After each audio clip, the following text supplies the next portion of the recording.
I don't Yeah, know. I'm probably not. yeah, I shouldn't. uh, yeah, yeah, I've decided I fly a lot nowadays. It's like if I'm going to Mm-hmm. go somewhere, I'm like, just those days of driving, you can't get them back. So Yep. I'm like, just bite the bullet. So DJ, he caught some pizza and he's going to cook it up in his stomach. All right, DJ, that's a good one, brother. Let's and, Hey, and Mark. Mark Kratz, I was just watching him, just had a 20-minute. Oh, I think he meant hailstorm instead of a hailstorm, but just watching his video on how to do weak arm shooting there. Oh no, Mark is usually pretty particular when he says stuff, and he's pretty quick to point out when people says things wrong. So I think he had a hailstorm. Yeah, you know what? He very might have. He had to haul his butt out of there, maybe. Oh, it could took him no time whatsoever. I misspelled something on one of my videos, and he was like, "Check." He was like, "Pretty That good must shoot." be Yeah, that's Texan for hailstorm. Up here in Canada, we calls it hail, not yeah, that's haul. right. It's a hell of a thing, that's for Darn sure. autocorrect. Darn our autocorrect. And Hi, then we hi, got, Jamie. hey Jamie, how are you? All right, so yeah, folks, I was out hiking it today. Bree, I was looking for a waterfall for you. We have a waterfall about this high. Nice. It's about this high. And I was on the wrong path. So I was like, well, I'll get it another time. But supposed to be some bigger ones out west. This fall, I'll probably get out there. So I might have to hit the zoo. What was it? There's some guys are talking about doing some Waterfall Wednesday challenges this upcoming month. I don't know if you've caught wind of that or not. Al, you're nodding. Mm, You're aware of these people, right? Oh, I forgot. I think I might have an idea of some of the people that you're talking about. I got them. I, I I got one of them in my watch later list because I want to try to make sure I'm subscribed to everybody. But I figured I'm going to give Bree a tag out because, well, who is the yeah. master of Yeah, all I mean, she's the one waterfall that's yeah. been Wednesday? doing it. You should let me know because I'm not sure because I mean, Yeah. Well, let come me. on. I know. I'm like, no, this is not just for a month. This is a way of life for Bree here. So Let's Yeah. go. let's see here. Let me scroll on down and see if I can find it. I Ooh, where'd it went be? I went for a walk this morning. I actually went to why does it always not work? I always have the weirdest stuff happen to me. I went to the sound to go look for maybe, and I don't even know. Sometimes things in my head sound like good content. Do you Uh-huh. guys have you guys ever seen like live sand dollars? No. I mean, is it No. something No, that's common for people? Like, I feel like it's a little bit uncommon. Every time you see a sand dollar, it's usually on the beach. It's the white ones that are dead, and mostly you're just hoping for um, Remnant. even a whole one on the Uh-huh. beach. Right. We have a beach down here. Anyways, I went there this morning to go look for sand dollars, and the tide was low, but it was still freaking high. Wow. I swear I don't understand the tide. I don't understand it. It's like it seems so simple. You look on the chart. I don't know. Yeah, charts are not always right. Yeah, you've had a few challenges on a few of your videos. I swear, I'm like, I'm gonna have to go back. It's so annoying. I'm like, I don't Oh, know. so Bree, JTD Outdoors and Bark Eater are seeming to be doing this waterfall challenge this month. So we're gonna have to be like head on over to a little TGIF action there. So Yeah, I'll look them up. yeah. So there we go. But yeah, I was out hiking and chasing a white-tailed deer. They just could not shake me. She's hopping around, and I'm just following the trail. And I think what kept throwing her off was I would stop and I was gathering cedar bark because now you got tons of cedar in your area, right, Bree? And it's Do you probably see Jan has a waterfall in her background?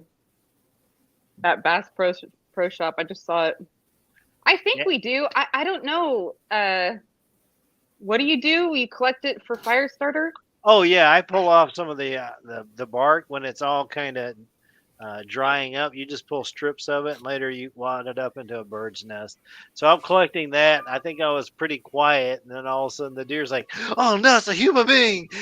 It goes hopping away. So they kept chasing him around there. All right, so Bass Pro Shop. That's not a bad place to be there. All right, so Bree and I are dominating here. Al, don't mean to keep you out of it. No, you should. No, I'm it's gonna okay. hop down so you guys Oh. can chit chat. No, yes, sir. You're I- more than I welcome gotta- to stay. No. I'm gonna hop down because I've got to get some supper made for my brother and I. Okay. Yeah. What are you I'm gonna making do tonight, dishes. That's Rebecca? what you know. Do so- dishes. See you, Bree, Bree. thank My you so brother much for just jumping asked up. me if I'll I see you got later. his milk. I guess Bye. Are you going to use the milk? No. Oh. All right. I'll talk to you guys later. Bye. See you, Rebecca. See you later. All right. So we'll let Jen give us the tour of the Bass Pro Shop. So, word, Al, what you been up to today, man? Oh well, funny story. I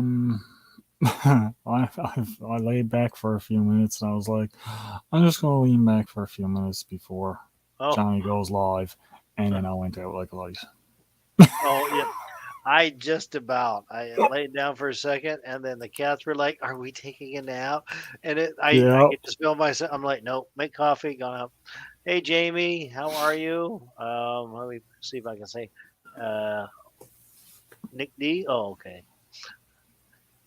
Eagles Trekkers in the house, I guess, and we got some smileys, and I'm in chat listening. And Bree, I appreciate that very That's much. pretty good. Wow. Heavy atmospheric, unexpected, a lot of rain. Got it. All right, so Jen, what's going on there? You guys buying stuff, or you guys just touring the building? Oh yeah, we bought some stuff. You got to buy stuff when you come to Bass Pro. It's just loud in here, so. Sure, Yeah. I get you. Let me stop. There we go. That's how I get rid of my thing. All right, so today was kind of a hike. I think I've got to start editing my water video there, Al. Yep. Got to get that one out next week. She seemed to get some positive responses. Was it Harshman Hills? He said he's already got like 3 ideas on what he wants to do. Nice. Mike Reed, he's the Bland County survivor man. I was like, dude, with all those streams you got out there, that would make for a nice entry. And he's already put up something earlier today, so that's a good thing. Hi, Jen. Oh no, she's playing around with the phone. We know what Tony's up to today. No, I haven't heard from Tony. I don't know if he might be gone off camping. Yeah. Last I heard from him was he had a bit of time now because they pushed back when he could get his new RV. Right. Yeah, that's a tough So one. Yeah. Get down. Yeah, because he was hauling All right, to get there. We're going to head out, guys. he was. Okay. Okay. Jen. See Thanks for you, jumping Jen. out there. See you later. All right. So we just kind of, and now it's down to us. We're back to the 2 again. There we go. It's okay. That was a nice surprise, though. I was like, I like Bree. It's like, so it was neat for her to jump up on panel there. Yes, it was. But I tell you, it was good today. I've been intentionally wearing out my legs, just for conditioning for that nav class. And so I was like, go hit some hills when you're tired, not when you're fresh, and not fresh, just to kind of build up. So I went out there. I'm like, man, I'm not really looking forward to this. The first thing I did, I went up this tower. But once you get out there, you're like, yeah, I'm happy. This is my happy spot, And I would have stayed longer, except got to get back to the live. It started sprinkling and stuff, and I was like, well, you're prepared. You got your clothes, you got your poncho and everything, which got me thinking again. I'm like, all this stuff what we do, when you get used to dealing with weather, not a big deal. You don't have to have a sunny day all the time. I like having a sunny day, though. Of course. My plan is to go out tomorrow now. Oh, is it? How's the weather? You're supposed to have good weather? Not really. Not really. Just got to go out anyway. Oh, man. But no, I actually put off my, normally it's a Thursday hike, but it was my daughter's birthday yesterday. Oh, And so, nice. so Happy birthday. yeah, so made the birthday cake, which is a chocolate cake with a bit of coffee in it for part of the liquid, because coffee and chocolate. Oh yeah. Hmm. Hit the steakhouse. Steakhouse. Hey, Cage Free, how are you? Uh, so we hit the steakhouse last night. Ate way too much, and then wrapped it up with some birthday cake. And so I was like, all right, today you got to burn off all that and hit the hills. And so getting excited. It was kind of neat, just because I'm teaching a bow drill class next weekend. And so as I'm walking by it, I'm like, well, look at all that there cedar bark. I just kind of ripped all that off there. It was just, even when I was in Missouri, I was coming back and it looked like, well, I'm not sure it was cottonwood, but it had all the inner barking like it. And that tree had been there for so long, it was just asking me to be taken. I was just huge sheets of paper I was ripping up there. So I just put that in the haversack. Yeah. And so I'm like, okay, well, now I've got my bird's nest materials for next week. So that's a good thing. And so I figure I'll make several bow drill kits and just let people practice at it. As opposed to making them start from carving from the beginning. I'm like, get them excited about they can make an ember, and then they can go work on the whole whittling it all down. Because I went to one class and they did it the reverse. They wore people out whittling it. By the time they got to turning and burning, they were worn out. They were too tired. I'm like, make them believe. Make them believe. And it's like, then they can go back and work on all the other stuff. So I don't know. What do you think about that kind of approach? I don't know, because it can go two ways depending on the people, right? Yes. Oh yeah. Some people, a purist might want to say, no, I want to go from harvest. And matter of fact, some people have told me that the best thing you can do is collect and harvest the materials and make a kit each time. And I'm like, well, when you have time, but that might limit the amount of times you do it. Which kind of, I'm like, I don't think a lot of those people would be a great fit for like the Lions, because I'm like, well, we're opening things up here. You do what you I can. mean, like, there's times I went down and actually took a little bag of wood for my twig stove. Mm-hmm. I knew things were wet, so I was like, I'm not even gonna worry about trying to gather stuff. I'm just gonna take this with me. So I mean, like, Hope your stuff's safe, Jamie. So you decided to, knowing going into it, you brought in dry stuff so you have something to work with. Yep. And that's, some people might call that cheating, but I'm like, think about it. What about stashes? I mean, yeah, caches. same thing. People like, I tell you, the one that sticks with me is the saga of getting down to the South Pole.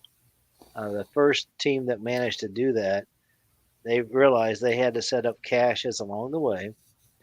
And they also thought of their dogs for the sled teams as food. So they only had, you didn't have to come back with every dog. And so they had pre-positioned materials. And so, like I was watching the Virginia Bushcrafter, and he built a debris shelter out of an A-frame, and he already had a lot of wood built up. But he spent all day long getting more wood because, as you know, you can never have enough wood out there. But if he needed to, he was ready to go. And so I think that was smart of you to take stuff out there. Sorry, get long-winded. Just trying to say, that was a good move, brother. What are you chewing on? You're not reacting, man. What are you doing? Oh, I'm sorry, I was reading comments. But I'm a little confused here because I don't know if you're seeing all the comments on StreamYard side, but I'm not. Because I'm streaming out too, and I don't see any of the comments from my side showing up there now. Really? Yeah, because they should have. Let's see if I'm seeing them. Yeah, I'm seeing. You're seeing. I'm seeing Jamie's Country Living. Cage Free is on mine. Jamie is put on yours and posted several. Let's see. Let's go over here the count. Oh, nobody right now. Nobody's on yours, but on Good Times, we've got 3 on Good Times. Good Times is out there sharing it right now. Okay, yeah, but like I don't see any of them on mine. Well, that's peculiar. I don't know how all this works. So, are you supposed to be able to see everything on StreamYard? If Yes, on the StreamYard side, when I click on the StreamYard comments, I should be able to see everybody's comments coming up, but the only ones I'm seeing is the ones that are on yours. The Virginia Bushcrafter, Jamie's Country Living, Camping Cage Free, Vanessa. In between Jamie's Country Living, I've had JLM is putting up comments. Heather is putting up comments. Sherman's Family Farm, it just came in. Hey, Sherman. all on your channel? All on my channel. Yep. Well, that's weird. Huh. So And there's a little glitch in it today, guys. yeah, because right now it says Al is 0 for Al is watching, but it sounds like you got people out there. I got Virginia Bushcraft. We were just talking about you, how you had your A-frame and all your wood stash, a nice little cache build up there. I got 9 video. people over watching. Yeah, that's what I have now. It says 5 with me and 4 with Good Times. What's that? Okay, well then you're missing the 9 from my side. Oh, really? Eagle Strecker. Yep. So there's 9 extra people that are watching that you're not aware of. Wow. Huh.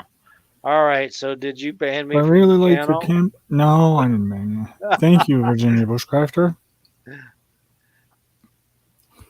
Let's see here. We got some laughing going on out there. Wow. Okay. So you've got some activity going on in your side. Yeah, that's why I was a little behind on what you were saying, but I am munching on chocolates. Oh, gotcha. That's another dry out, but Oh man. Well, I'll be chewing on some chocolate here a little bit later. Here we got plenty of birthday cake, some whipped cream, and some strawberries on top. It's gonna be good. oh, stop. Oh man.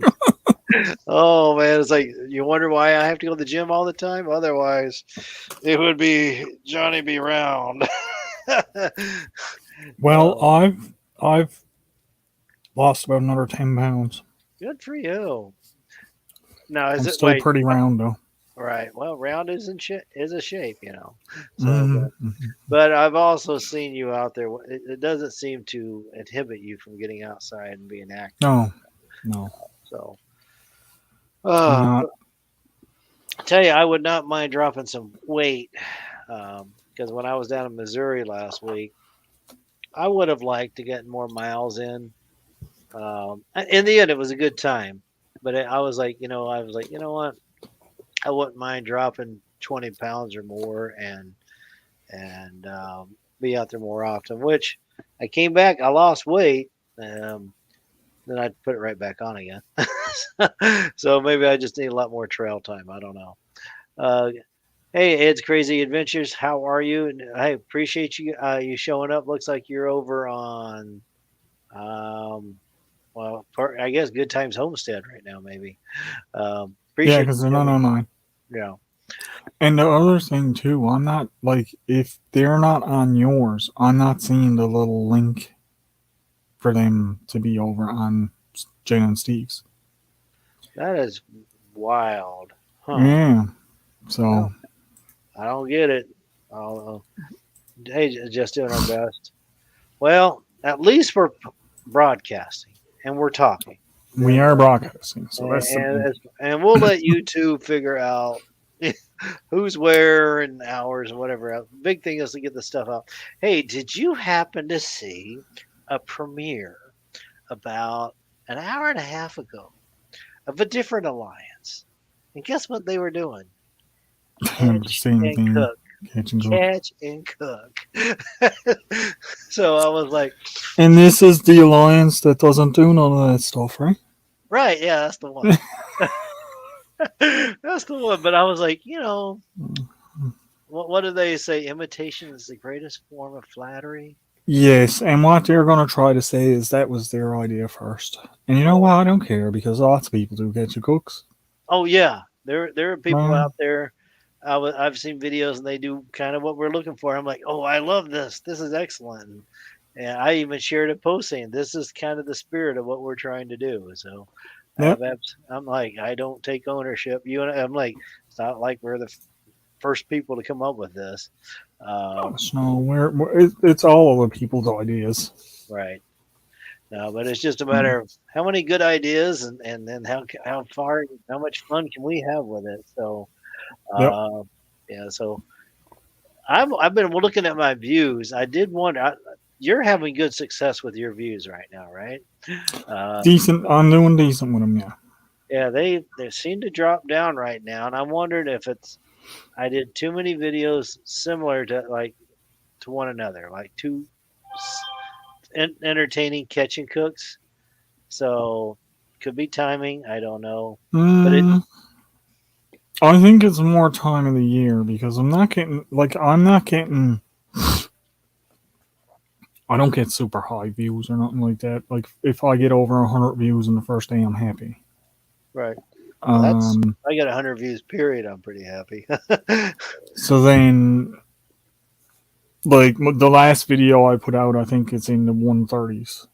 Yeah, The that's video before that was closer to 2, right. something like that. So it's like it's just. I think as the weather gets nicer, people are just out more doing stuff and watching less. And that's not a bad thing because what No, in it's the end we it's want not people. right. So yeah, I mean, and I figure I'm just going to keep doing this because I love it. It's fun. I mean, I think that's what I'm really tickled that you brought this up on that 24. Like Johnny, you want to do this alliance thing? Because ever since then, it gives me something to always plan for, and you know Yep. we've talked about this before. The planning is sometimes a lot more fun than the actual doing. Um, as a matter of fact, there's a lot of times where I have slides in. I made one. Um, I have to give myself enough time, get an idea, get stuck, and then forget about it, move on, and then later I'm like, you know what? Now I'm gonna have. Now I know how I'm gonna solve that problem. So the time I try to probably at least 2 weeks, 3 weeks before I actually start recording a video from the time I come up with the idea. How about you? You got any experience anything like that? I am always planning. Yeah. Yes. I never stop Oh, planning. I've got if I stopped planning right now, I probably have enough stuff written down to last me for the next 10 or 15 years. On plans that I've been making for stuff. Mark, greetings from Hey, Mark. Nebraska. Hey, How are you, brother? Are you how are you surviving that haul storm? Are you well, the hauling haul things? storm, I took the opportunity to use it to make my water video. Nice. There you go. That's So pretty I'm cool. using rainwater, and I'm going to show you this product. Can you see it? Water Yep. pot, water drop. What is that? Okay, I got it in my Battle Box subscription, and it's a package of 2 bags with a permeable membrane. Okay. And it says you could take brackish water and make dirty water safe to drink. So you just place it in a standing water, a puddle, Yeah. and I guess it says 4 to 5 hours you'll have fresh water. So it Wow. you can carry that, I guess, in your pack, and it comes with a little straw. So when it's done, you just stick the straw through the bag and drink out of it. Well, that's pretty cool. That's neat. Now, does it say brackish water? Yeah, it says for use in fresh or brackish water. Yeah, because brackish water is a mix of salt and salt water, fresh water. Well, this is a mix of hall water that we collect in a barrel. We have 3 barrels, and we use them for our garden and bird bath. So it's got a mixture of roof dirt and Okay. whatever sits in there. Sure. Yeah. Wow. Well, that should be cool. Hey, on those battle boxes, is that just a subscription you have and you get a random set of things every month, or do Right, you, right. It's I have the advanced. There's 4 levels. yeah, So they come with they're usually new okay, products okay, that come out, and I gotta let Doris in. okay. they So, yeah. So you don't know what you're going to get every month hmm, until you get it. The advanced pro box is called a knife of the month box because you usually get a knife. okay, 1 month they had a bow, actual recurve bow that you could. really, wow. Yeah. So how much does it cost? I pay $57 for the advance, and there's usually 4 or 5 items. You know, I got Hmm, a folding stick stove in one, and mhm. that same month there was a ferro rod and a bunch of other things. And I find that most things I've been able to use. This last month I got this and a 30-foot long string of solar lights, LED lights Yeah, that are on a thin string, yeah, and you you can charge them up. It comes with a little solar panel, and hmm, I got a solar power supply. So oh um, wow, I just tried it for I'm in a year and a half now, and I'm going to cancel it are you? because yeah, I've gotten pretty much a lot of things out of it. Yeah. But some of the stuff I've given away on through giveaways, or I've given to other channels. I was wondering if you ever just shipped a battle box to people. Like the care package that you sent me had a really nice variety, and I didn't know if that was a battle box package or that was just a.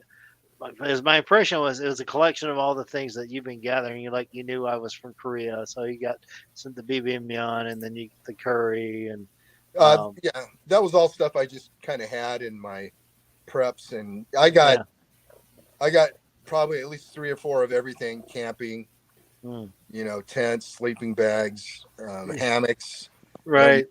that, but cookware, things like that, and Yeah, I was starting to think about. I'm like, as time goes by, as I start going through certain tools, I'm like, well, that was fun, but let's pass it on and let somebody else.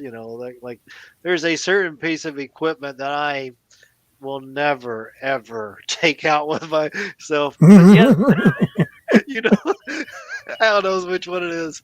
But yet, when I post videos on it, people watch it. There's a group that loves this thing, and I'm like. I don't get you guys, but I'm like, one of these days I'm going to bless somebody else with this. I'm like, I hope you have many good cups of coffee with this thing because that's about all you can do with it. But anyway, yeah, I could just see as time goes by, especially if I start forging this year, I'll be like, well, here's another striker who gets who's gonna get a striker. So, He'll end uh, up like Orion. pretty much, pretty much. Uh, yeah, uh, he's quite the eccentric when it comes to flint and steel. Oh my gosh, he loves that. I mean, I guess he's been doing flint and steel every day for over 2 years, probably 3 years by now.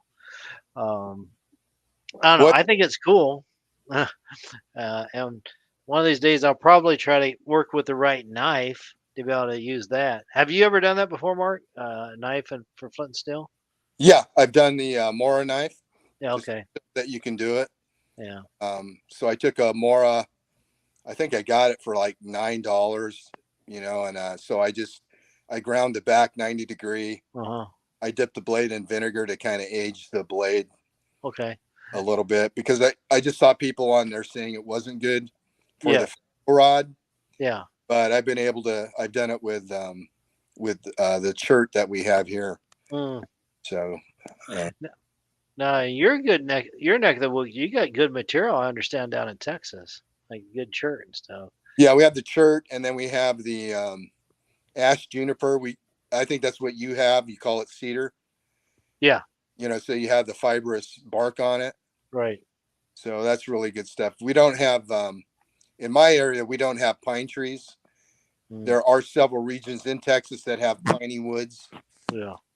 So you got the pine cones and the pine needles. Yeah. which are awesome. Yeah. Yeah. You got mesquite in your area?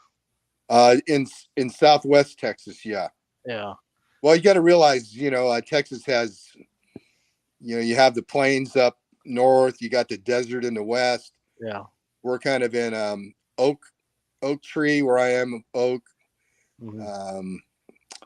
trees. We got cactus, but I live in a wine area. What's known for wineries and things. Yeah. So there's a mix. Gotcha. I've always been a barbecue fan, so it's interesting, like what part of Texas where they have different types of hardwoods. Like some areas are big on pecan wood, and Right. yeah, Southwest is the mesquite and stuff. So yeah, Central Texas we have they'll use oak, pecan, and then Southwest or West Texas they'll use mesquite. Yeah. So it's kind of regional. Right. So on the last challenge, that rattlesnake. Did you happen to catch that recently? Yeah. Yeah, I caught it the night before I posted the video. Yeah. So I went out on the patio and it was right by the front door. When I opened the screen, I saw it jut out, and I keep a snake stick by the front door because we have a coral snake. I leave him alone. He lives under the front step. And because we have a lot of problem with mice, so I generally leave the snakes alone. Right. But I had mentioned to you before, I wish I could catch a rattlesnake, and I haven't seen a rattlesnake for about 2 years. And there he was on the porch. So he thought, yeah, he went to the edge of the porch on the other side of this table, and he was uncoiled. I think he thought he got away. Yeah. And I came over the top of the table and grabbed him with a snake stick.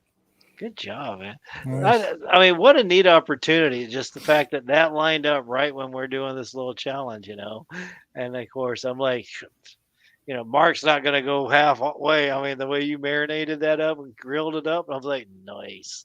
Yeah. Well, in Texas, they fry everything. Yeah. And I kind of like that marinade I used. I learned from a old Filipino guy. Yeah. He was a ship's cook in a merchant marine. And it's a real simple marinade. It's just a cup of soy sauce, a cup of Italian salad dressing. And he used to use 7-Up when it was cane sugar. Oh, sure. Yeah. Okay. But you can just replace that with about a half a cup to a cup of sugar. And it's great for chicken, beef, because the Italian salad dressing has pretty much everything in it. Oh, yeah. You got the oils and stuff.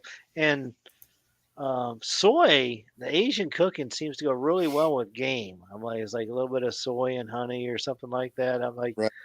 But yeah, I don't think of one time I had rattlesnake before. I didn't think chicken. I don't know. I thought lizard because it's just kind of you can taste the environment around it. It's like you can tell it's from a hot, dry area. It's like not corn-fed beef at all, or a grain-fed chicken. So I thought I was so tickled that you put that one up. I'm like, that's a real catch and cook. Which got me thinking, as goofy as I do on a lot of my videos, should I do more serious one? I'm like, next year, will I actually have to catch a fish or catch a squirrel, and then, put them on the squirrel cooker? I'm like, well, we got a year to think about that one. Yeah. Well, like you said, and you and Al always say it's the spirit, right? Yep. Of the thing. So, yeah, a lot of people, they can't get out there. I was like, can you imagine DJ going out? He's not going to go out and do a catch and cook, but yeah. Go ahead. I can't see the chat, but Shirley's in the room from Just Doing Our Best. Yeah. And she made go watch her chicken wing video. And she made a marinade. And one of the ingredients was A1 sauce, which I don't usually keep, so I picked some up. But look at her chicken wing video. Okay, I saw it out there. I had it on the whole watch later list of mine. Yeah. So, but absolutely, I love some. Matter of fact, I got lucky. I got a manager special on some wings yesterday, so I might have to marinate those up. That'd be good, tasty stuff there. But yeah, no, it's kind of neat. I like what we're doing on these challenges. I don't know if you caught it. There's another alliance suddenly is doing a catch and cook in April. I'm like, really? Where did you get that idea? Oh well, hey, I guess imitation or imitation is the greatest form of flattery. We're gonna take that one as it. So Yeah. so next month is water, and so you're already on top of it, huh? Yeah, So I thought I'd take advantage of this. Well, I had that bag, yeah. purification bag, and then well, I kind of popped in, watched you guys here for a little bit, and I'm going, heck, I just got some fresh rainwater out there that's not brackish, but it's not exactly clean because it runs off my roof and Right. Yeah. it sits in that barrel out there. So Well, I I tell thought you, another opportunity off my front porch. absolutely. I tell you Nice. this. Tell you the government officials do not like people collecting their own rainwater, especially because it comes off the roof. They do not like that one bit. Yeah. But not going to stop me though. So future challenges we got, Mark. Show me your spot. As like Al, what do you think? Is it too soon to talk about? I was thinking June-ish on that one, right? And Yeah, then we're thinking around June. make some type of camp furnitures out there. Um, you think you might? Any thoughts on any of those types of challenges there, Mark? No, I mean, that sounds good. You guys have been doing pretty good. Yeah. The only one I think I thought of or I mentioned was, first aid, which you said yes, carry for first. I've done that already. yes, yes, Yeah. you did. So you don't have to actually hurt yourself. Well, you got to be authentic. Well, I think Halloween time would be a great one for first aid. When everybody can get out the little the imitation blood and the scars and stuff like that, and let the kiddos wrap up mom and dad like pretend you've got a stick in the eye. You've got the old cup and bandages to hold it in place and stuff like that. I can see some mummies walking around out of the bush after that one. I'll get one of those axes that goes on over your head. Oh yeah. Well, I thought about Al today because Dave Collier did a video on a bandage. I'm trying to remember that one. Oh, Was I it think recent today? Yeah, silicone bandage. So he taped it on his leg, to kind of show Mm. how it works. Nice. I was gonna rip off and pull all the hairs off. Probably. Well, I was gonna criticize him, that he didn't shave his leg Right. because that's what they would do at the hospital. But he had a video clip, and it said "remove hair for easier removal." Uh-huh. But that's I think that's one thing in first aid kits. That's one thing I carry. I do carry a razor to shave around a wound, because if you had someone that bumped their head, or something, it's gonna be hard to get a bandage to stick on there. Yeah. Or even if you wanted to super glue it, right? So even if you got like butterflies or whatever like that, just to kind of bring it together. Yeah. So, and that's part. That's part of sanitizing, dressing the wound. Yeah.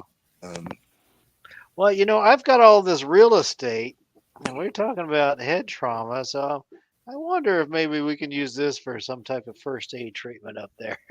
Johnny, don't go beating your head on this one. I told you probably look pretty badass if you just went full shaved.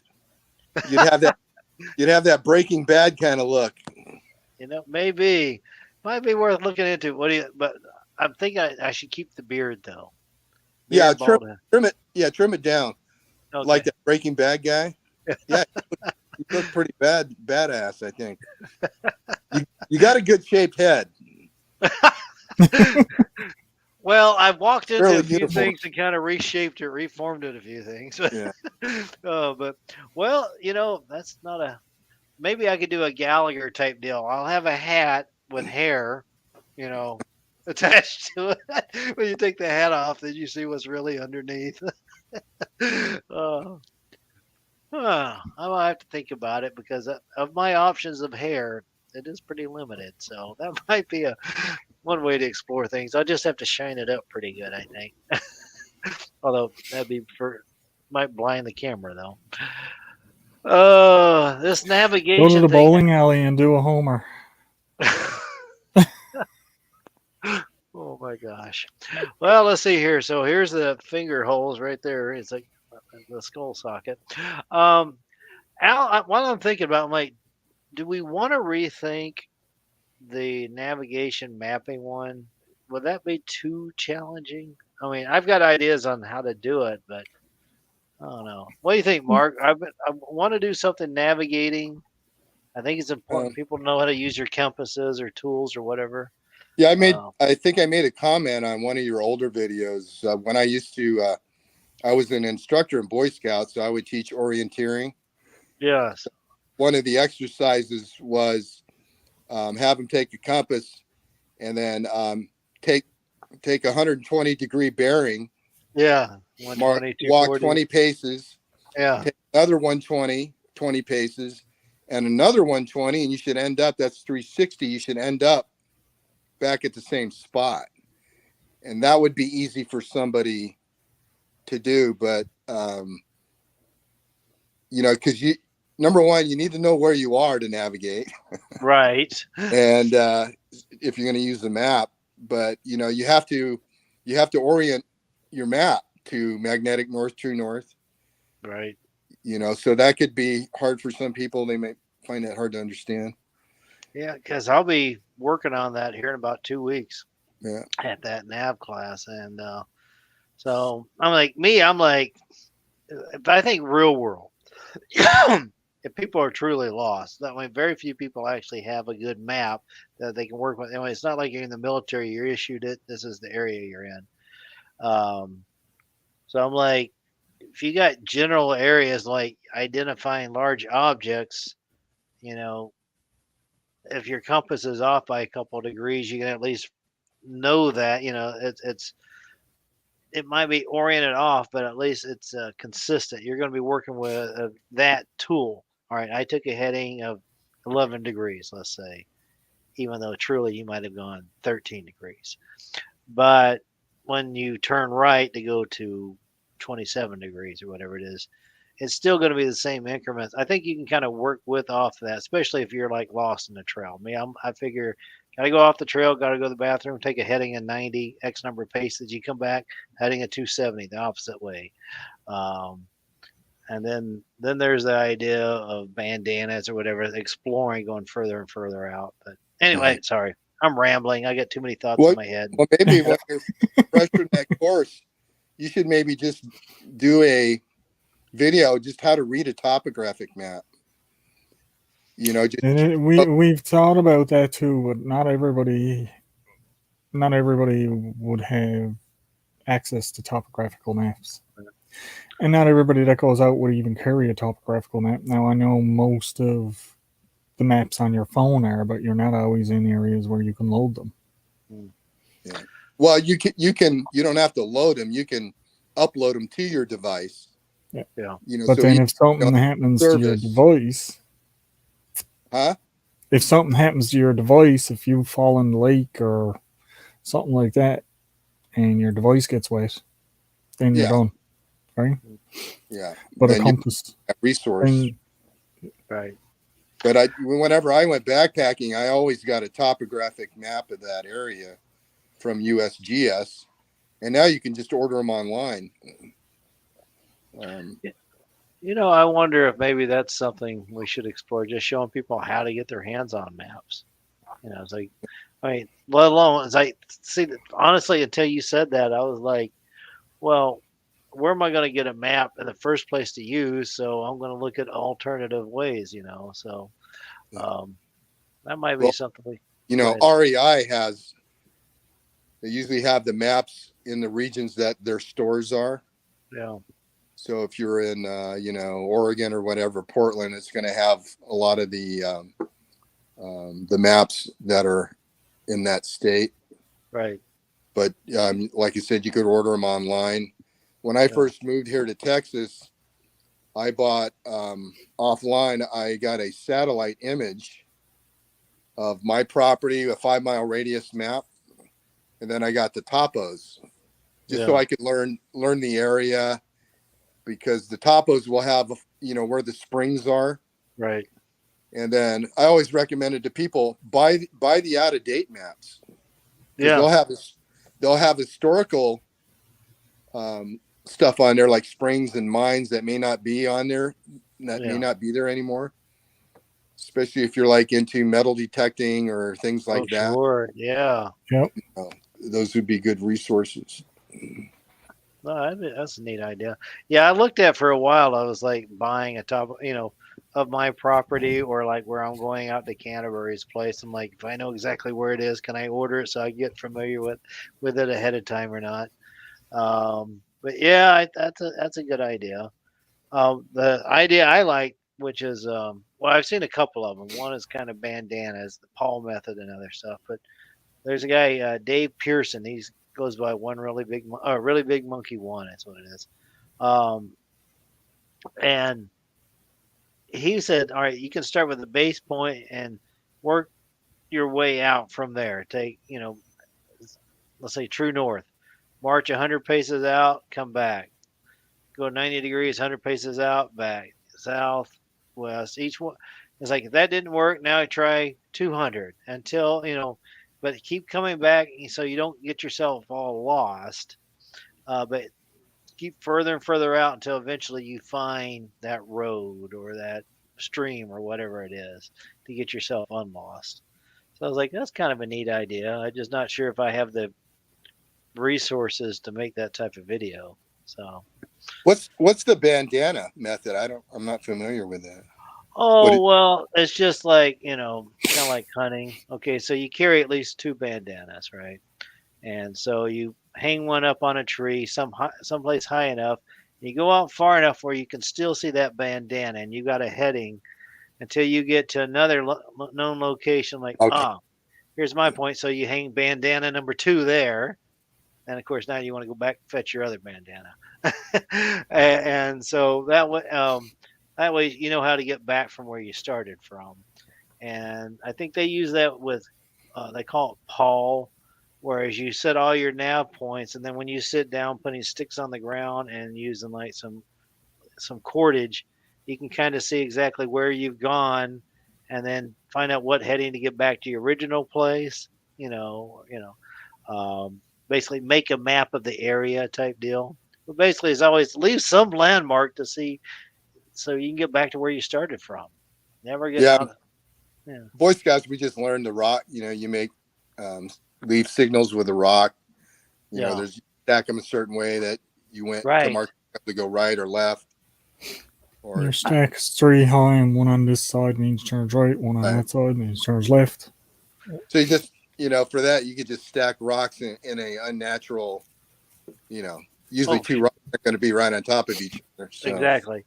I was just talking to my daughters about that. They were like, because we've gone to different places. We went to Vermont, that's right, up the northern part of the Appalachian Trail. And when we saw the little rock towers everywhere, and I was like, yeah, that's a sign that this is where hikers, they're telling you, yeah, you're on the path and which way to go and stuff. But you know what? That's got me. You got me thinking. I'm like, that's another good way to go. As far as I'd love to go out on a trail where I actually see those and they're stacked up correctly, which tell you which way to go. Because I think most of the time these through hikers, they're just stacking them up. Yeah. I found that down behind my place. People are going down. They're making the stack of rocks, but they don't know why they're making the stack of rocks. You're right. Right. So it's just a randomly stacked up stack of rocks. Right. Yeah. Instead of, you know, saying this way or that way, or, you know. Right. Yeah, I hate them friggin' rock stackers. Well, my daughters. But I mean, I've lost track of the chat here. You guys go ahead. Sorry, but yeah. One of the big things I think with that is they're just randomly stacking the rocks. Is it's probably more of this is where you should be to be on a trail. Right. Whether you're going left, right, or whatever, that stack of rocks is like there, and the trail is right here next to it. You know, I don't think they're actually trying to stack them just for directional purpose.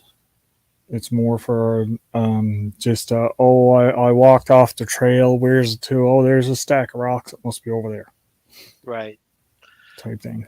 Well, my daughters certainly did disrupt them because they were like having fun just stacking them higher and higher. So if there was any purpose to some of those, they ruined it other than make them pretty and taller. uh, uh, There is another way to stack rocks that it makes it very easy to distinguish which way to go. Stack them in an actual arrow. yes, That way. Yeah. You know, and that's kind of got me sitting there thinking about it. I'm like, when we do the intro, when we talk about it, just like, hey, maybe it's just signaling. You know, it's like, do you build, a tripod and have a piece of cloth, bright cloth up there hanging there? People are like, okay, that's not natural. You know, lining up 3 things in a row, that's not there. Obviously, some human being has been here, dragging your feet, whatever you can do to kind of tell people this is, and the arrow, obviously, loud and clear, I went this way, so when the cavalry does come in, they know where to come find you. I'd love to do a video with a friend saying, all right, can you find me? I'm lost, and have me sitting by, or them camping out, and waiting for old Johnny to see if he can show up to the party eventually. I'd agree with that, but I don't know, because then you run the risk of your friend actually getting lost looking for you. well, I know. Well, what we did was we had an Johnny be sat down, it'd be getting dark, and I'd be like, my friend never showed up. yeah, that would be bad. Well, what we did in survival, seer training, we'd have a refresher. I was out in Tucson, and so they set up little camps out there, and we had to go navigate to those points. Man, that would be kind of fun if we could ever get a few of us to collaborate in the same area, and try to get to that base camp, and party it up, later. That could be a fun little collab. Oh no, I'm sorry, my mind's wandering again. Too many squirrels, guys. Yeah, we did. No, that's okay. We had an exercise at SWAT competition one year at Fort Ord in Monterey, California. Yeah, I've been out there. So the first part of the exercise, before we had a problem, was we had to go cross country 2 miles, and under I think we had a 40-minute time frame, and it was real heavy manzanita brush and stuff, but they had spotters, so we had to evade spotters on the road. Yeah. And but yeah, that was a rough 2 miles because it's not a straight line, and a heavy brush. And yep, that was the thing. Yeah, we had spotters out there. As long as you pretended to be hiding, they'd leave you alone. But if you're like act stupid, like I had one time, the guy, he pointed his rifle at me. I got back down. He goes, "Okay, I'll leave you alone now." And I was like, "Okay, play the game, John. Play the game the whole time." Did I understand you correctly that your wife was an instructor at SEER? No. Okay. No, she went through SEER. And once I told her, I said, tap into your emotions. I was like, you can cry. Let them have it. And once she learned to use that, they couldn't get anything out of her. I was like, just think how miserable you are right now. But yeah, she slept under a tree, and a grouse came crawling inside of her sleeping bag, So instead of thumping Dinner. Yeah. Delivery. Oh, yeah. No, she didn't. At that time, she was just kind of freaked out. Later, found out it was a grouse. But yeah, that would have been a tasty treat right there. Oh man, one of my favorite Gomer Pyle episodes was they had to do survival training, so they dropped them all off. And, I know it. and at the end they came back and everybody lost like 10, 20 pounds, but Gomer gained 5 pounds. Yeah. You know, Yeah, but- hunting and fishing. So they had Sergeant Carter follow him. They sent him out again, and he's just catching fish and rabbits. And oh yeah, I remember Sergeant Carter's digging a hole and he's squeezing water out of mud. And he's like, "Oh no, there's a big old lake right over here." You know? Oh yeah, I remember that episode. He's like, "Yeah, everybody down there can catch stuff." Tell you who I've been enjoying watching lately is Mike Reed, Blaine County Survivor Man. He's been putting out all kinds of traps on how to catch critters and stuff. So it definitely has me thinking next year doing something a bit more real, if I can. I might have to record it 1 month and time it another because we don't always have trained rattlesnakes coming out of our porch, during the catch and cook month. Well, I do have traps. I have just the typical claw traps, and a cage trap. But I have snares, but they're cables. I just buy them at the feed store. Yeah, but trapping's usually not. It's kind of cruel sometimes. It can be. Yeah. I don't know. Last year we had a squirrel that was taking out some baby birds, and my wife actually gave me permission to take out the squirrel, but I didn't know if I'd have it all processed and eaten by the time they came home. So I shoot it off. But I'm like, do I really need to take out this critter when I got a freezer full of beef and pork? I'm like, But I might have to pull out the mean side of me on that one. But yeah, because like the traps, they choke some to death. Jerbs, you like that one, huh? Yeah, did you guys see the yes, that's what I was planning to do, Joe. But in the end I decided, I don't know. I didn't want the ramifications of the women I live with, that's for sure. I don't know if you guys have to do. Mark, your wife probably doesn't give you a hard time about taking out any game, do you? Yeah, she doesn't like it, but we have like squirrels. My neighbor had $3,200 of damage done to his truck. Oh my gosh. And then we get mice. Mice are our big problem. That's why I leave the snakes alone. Yeah.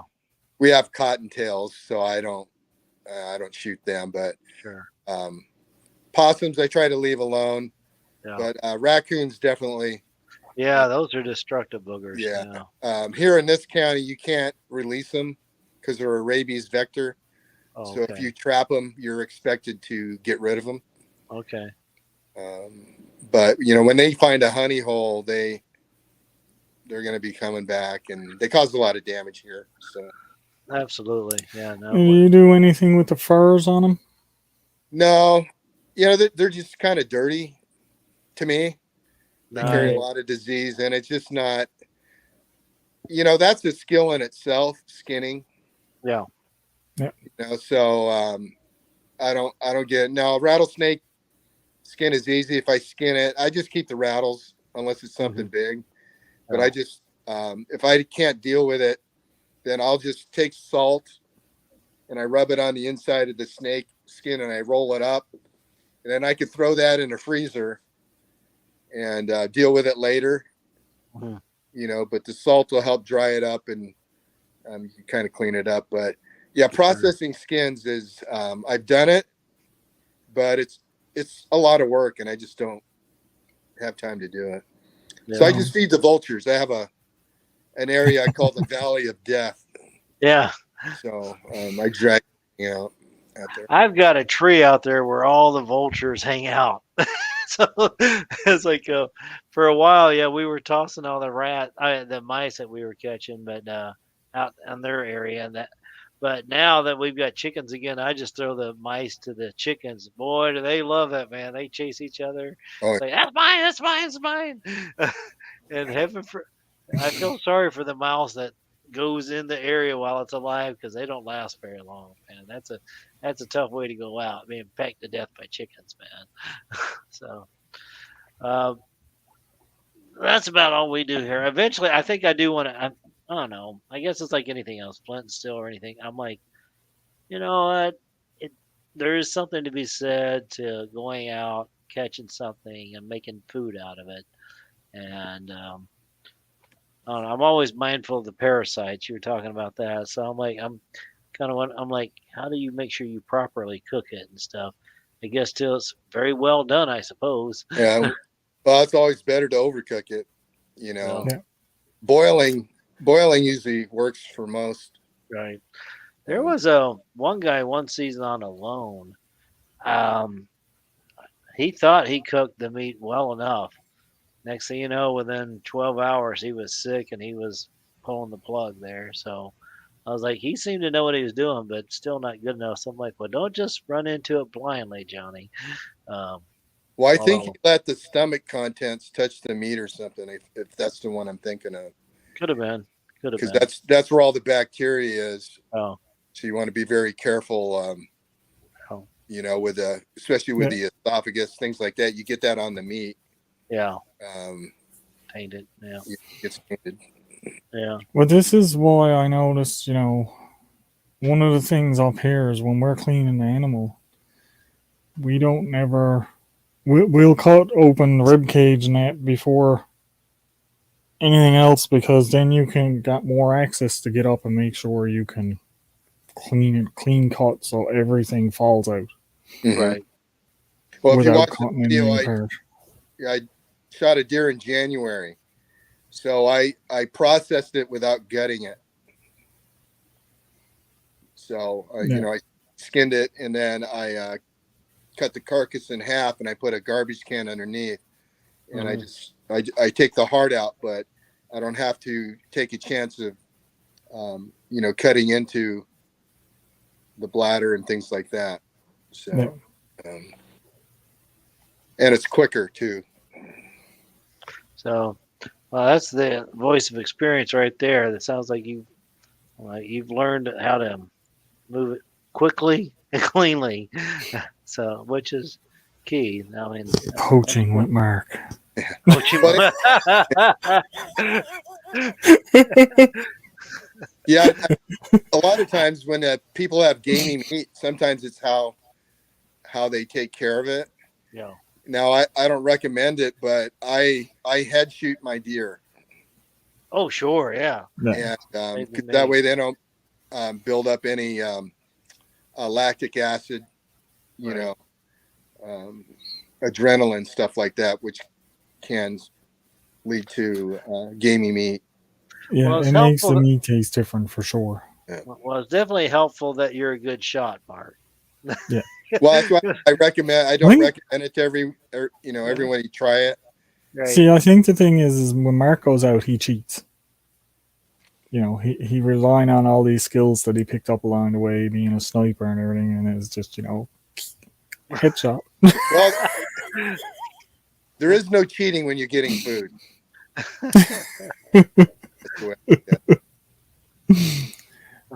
Ow! Don't do that. That's my cut. She stretched and reached out with her claws and went right down where I stuck the axe in my leg. That's right. Yep, right. There's Al's. He's just keeping that one fresh so you can go back and do your first aid video there, Al. Just keep. No, that one I put that one out as a members only video. That never got released. I do think we should do. I mean, I like the idea of a first aid one, especially as far as what do you carry.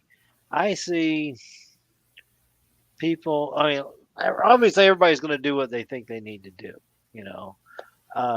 Somebody that's running a camp, and especially if you got people with axes and machetes and stuff, you might want to have some pretty good first aid supplies on hand. Mm-hmm. But if you're just hiking out on a trail, doing a bit of camping, I'm like, do you really need what do you call it, Israel bandage and all these other it's like, do you have to have a super big kit, or can you get by with just some Band-Aids, Gorilla Tape, some iodine or whatever, and just a real small kit? It'll be kind of interesting to see everybody's thoughts, and then because I'm like always big, great, now carry whatever it is you just came up with. Mm-hmm. Yeah, because I'm like that backpack space is really limited.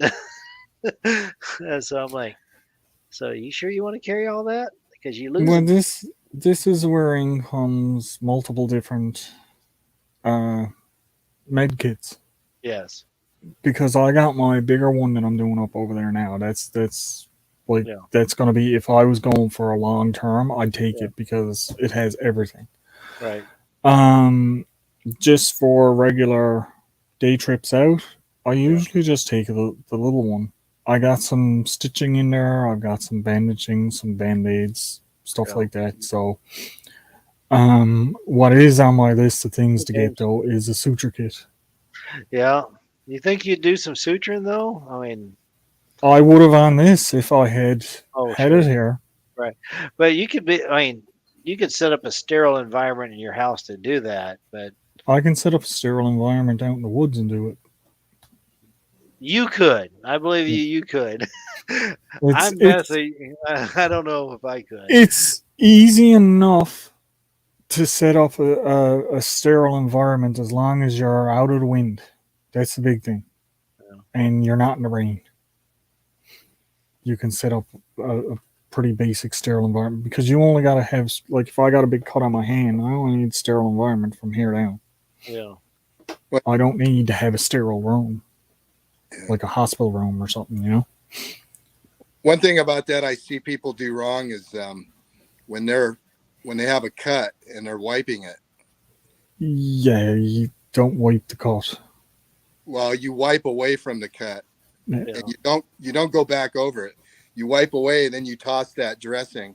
Right. Yep. Because you don't want to rub back, whatever dirt that you wiped away over it. So, Right. You're just putting it back in. right. But sometimes it's necessary. Don't do this. Yeah. Sometimes it's necessary Bro. though, to area to get the Bro. band on, depending what you have. Right.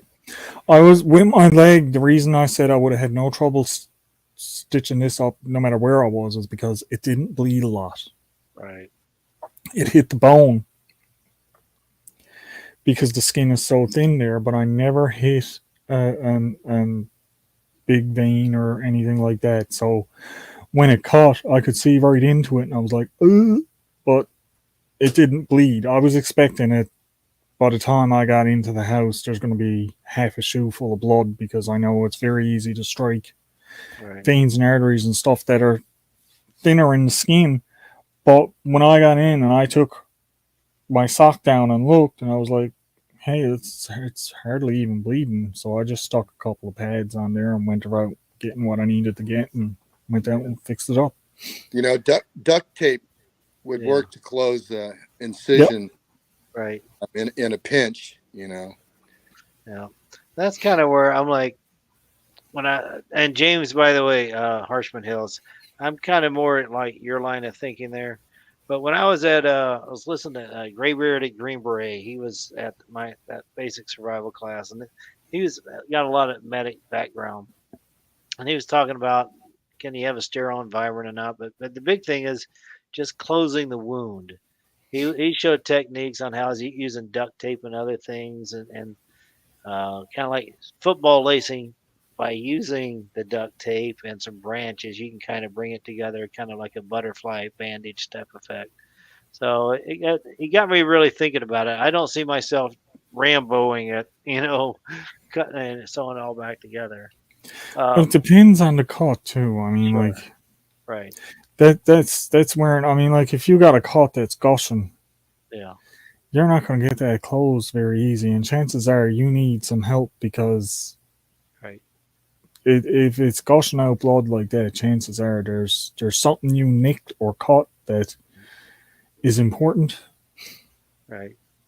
right? There's- So James, yeah, so like the combat gauzes and stuff like that. That's one of the thing I have in my kits, and I got one that it actually comes out in a string, like it unrolls like a bandage. So if I get a regular cut, I can actually shape it to the cut that goes on Right. where I need it to go. But you want to be like, you got to have some knowledge on anatomy before, like, you can't just go buy a suture kit. I'm going to sew myself up. Right. You got to have some knowledge on anatomy before you even attempt to do some of that stuff. well, I saw what James, the comment James had, and Yeah. One thing I learned was as long as it's bleeding, nothing's going in. Yeah. You know, so as long as Yeah. the blood's coming out, things aren't going into the wound itself. Yeah. I think, and those, unless you're trained like EMT or something like that, I think you're going to go to the first things we were taught. Flush it out, take your water, flush it out, apply pressure, elevate if you have to. Heaven forbid you do it down like a major artery. Um, but lots of pressure, and then grab that Gorilla Tape. You got me thinking more about I should bring more gauze and just pack it in there. Just keep packing it on there. It's like once you get back to safety, then you can remove it because once it's clotted up, it's going to rip it all open anyway. Yeah. You got me thinking though. To keep it fun with the kids thing, people have been bashing on the Altoids containers lately on some other channels. They got me thinking those Altoids containers are great little kits. Maybe not a survival kit, but challenge them that or the soap dish to put together a first aid kit, and then another one for your fire kit, another one for nav kit or whatever, notepad and pen, something like that. Well, maybe one that wouldn't be expensive and everybody can do it is A little everybody's got a survival dollar kit. store or Dollar General. Yeah. Is maybe have somebody make their own survival kit and see what people come up with. That is something we're toying with later this fall. Now, we're thinking about hitting the Dollar General or something like that, where we put a dollar limit. And so you can buy whatever you want, within that budget. So you're not restricted to 5 items. And then go out there and spend the night with that one. So if we set a $20 limit, does that mean I get 25 because it's conversion? Well, if it's $20 US, yeah, you automatically get, or no. Yeah. Yep. Well, I guess whatever matches your prices, brother. It's like I don't know what your prices are up there either. No, but I mean, well, that's the thing, right? $20 challenge. If we do whatever dollar amount we set that's it across the board. Doesn't matter where you're to. Right. But yeah. Oh, you're right. I know that's a good little brain. That's fun. That's what keeping it lively, brother. But no, yeah, that you got me sitting there thinking. But Mark, you also got another way, which is instead of the dollar challenge, just say, what is your version of the 5 C's or 10, whatever it is, your kit to go out there, no matter what you're carrying. And now some people are going to do the wool blanket, and the oilskin tarp. I'm like, yeah, right. Good luck carrying that. It's heavy. Right. But I'm like, okay. And you're really going to do that on a day hike? Because I know personally, it's like if I'm going out for a day hike, I'm carrying very little.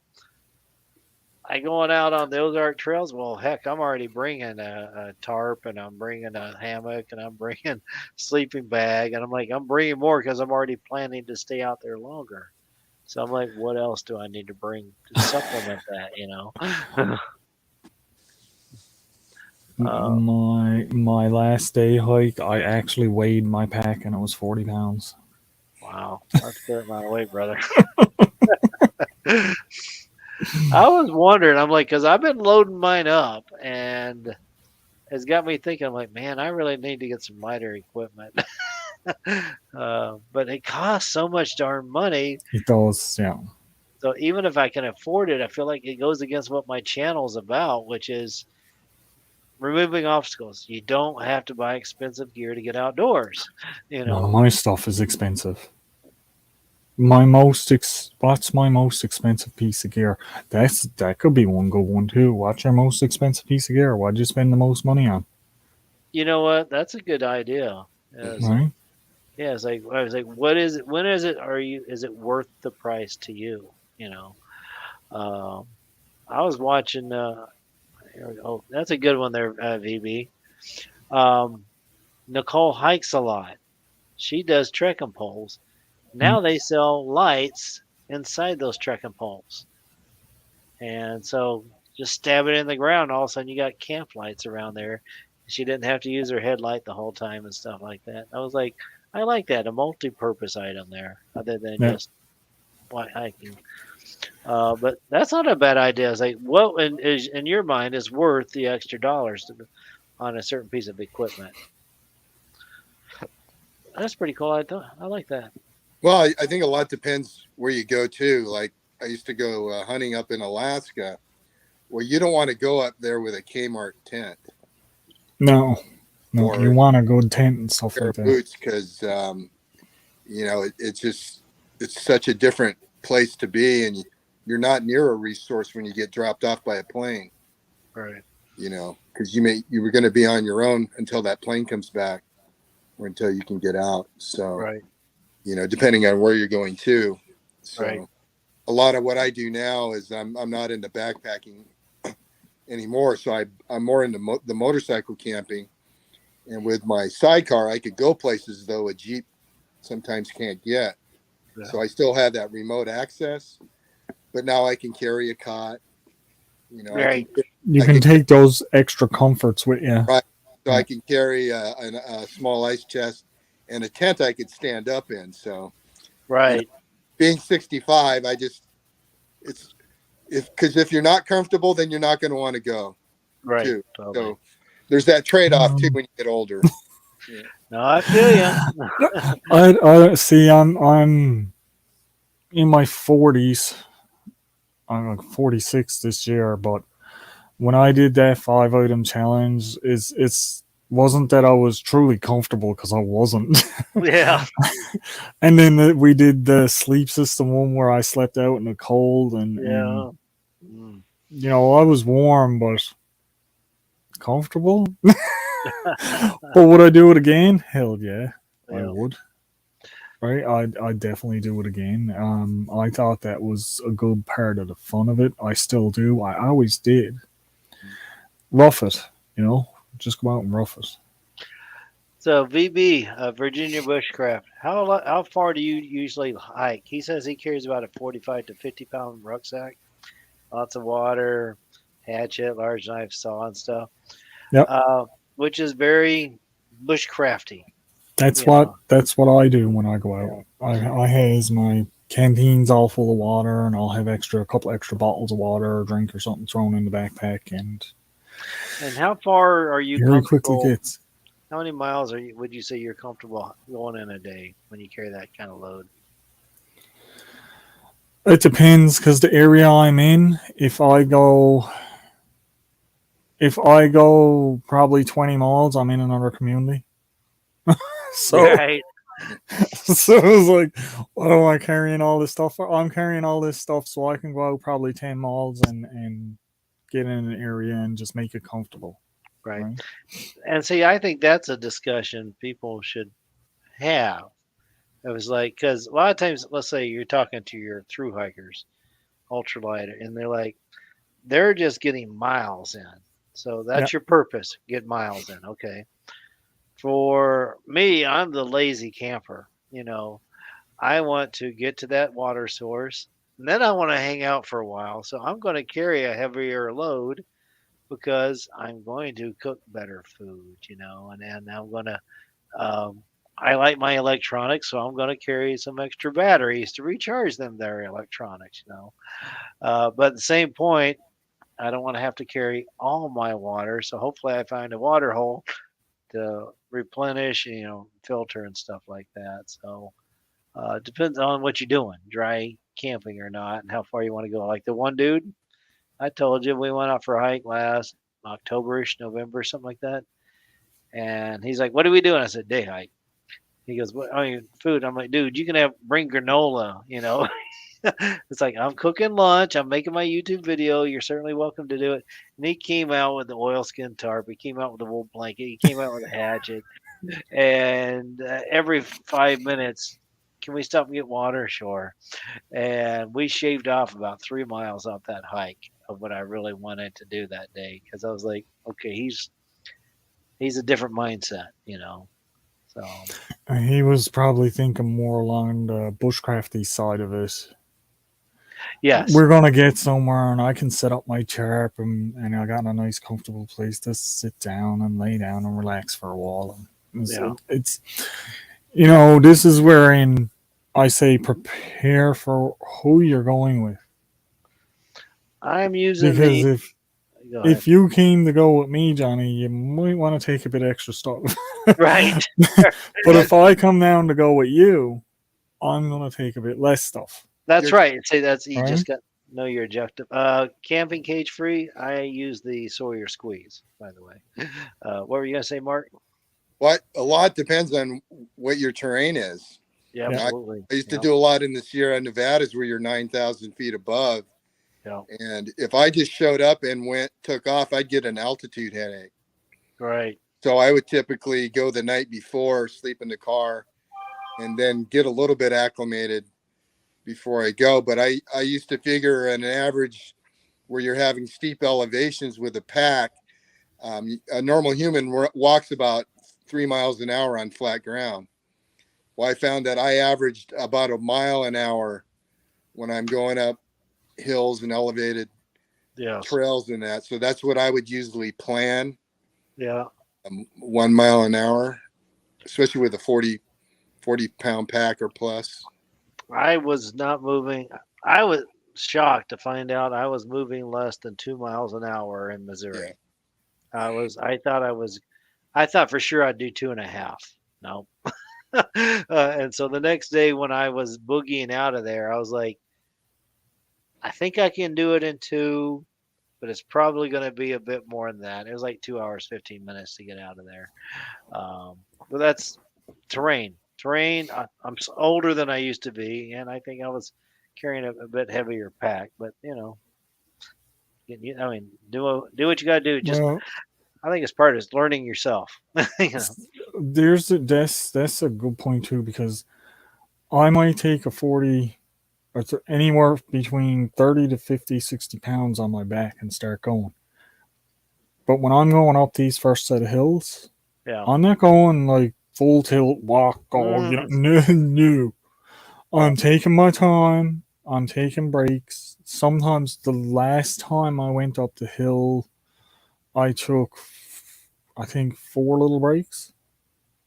Just Okay. sit down for a minute, catch my breath, relax, get up, go, do the same thing in another little spot.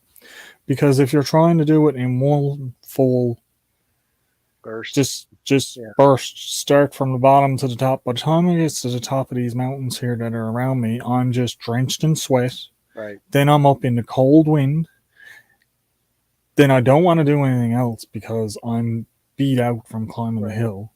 So you kind of got to really know how to pace yourself out so that you're not going to get in a situation where I'm not even where I wants to go and I'm just turned around going home again. See, and that's kind of where I was trying to keep in mind last week. I mean, because I started out ambitiously. Oh, I want to get to this point. And I was hitting the hills, and I could just start feeling my body a little bit. And I'm learning a little bit more because typically, I'm like at the gym. I'm gonna hit it hard. I'm like it is all one hard surge between cardio and weights and stretching. And I know during that time I don't really have to drink much water. I'm good. The trouble I've gotten out into on the trail a few times, I'll go until I hit that wall, and then I got to stay put for a while. So this last time, I'm like, stop more frequently, rest up, stay mentally strong, and then I'm finding out when I'm getting into unknown territory, I'm like, and I'm having a hard time distinguishing these trails. That's mentally draining. Yep. So I'm like, sit, stay cool. Figure it out. And I was like, so you're not going to go nearly as far as you really originally thought. So I kind of learned that about myself or a bit more about myself. I still got more learning to do. Well, you get too fatigued too. That's the time you could slip because you're not exactly walking on pristine ground, fatigued, and a lot of people get hurt going downhill, because they slip, they don't choose their footing, get their footing placed correctly before they put all their weight on it. So, oh man, yeah, there's plenty of rocky areas that's why I was wearing my boots that cover my ankles. I'm like, try not to twist. I wanted those poles just for stamina and also stability because I did not want to twist my ankle out there or worse. Cage free, you know what? I'm wondering about that. I'm like, I see guys going 10, 15, 20 miles, but I'm like, but I think they're carrying 25 pound packs. Yeah, 40 for a guy that weighs close to 220. that's a that's a lot of weight to be moving up and down the mountains. Well, I told Virginia Bushcrafter, I think it was on one of his last videos, if he read a book called Lightweight Backpacker. Yeah. And that guy, I mean, he would get anal. He would tear the tags off his sleeping bag, his clothes, and so Cut he the carried tooth back. usually about a 19-pound pack. Yeah. But once you start getting over 25, then you're no Yeah. longer lightweight. Yeah. I've seen that they'll trim the toothbrush Mm-hmm. just to try to get an ounce off here and there. Yeah, that's I'm not. No, I don't. I don't do that. If I'm gonna carry it out there, it's gonna be carried out there, and Right. See, there are Yeah. certain things I can do big savings on, like when on the firebox stove, when I went from the stainless steel to the titanium, that saved a pound right there. You know, water. If I know where sources of water, I don't have to carry all that extra stuff. Even space, though, I'm like, took out a down sleeping bag.